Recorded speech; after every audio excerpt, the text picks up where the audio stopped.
bên bật cái pin đi sắp bật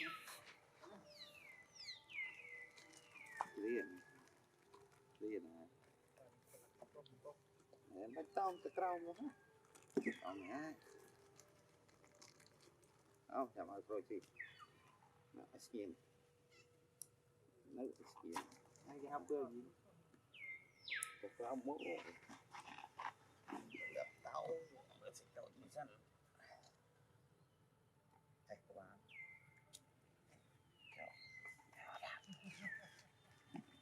xí quỷ rồi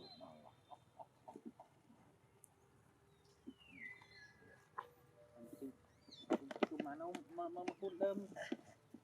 đuôi tiền tầm nó bắt cắn xẻ này tiền này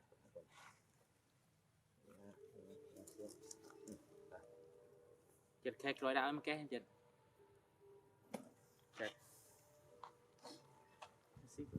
chật khét rồi đã em cái này tôi tiêm chất ở trong linh tiêm chất kêu tiêm chất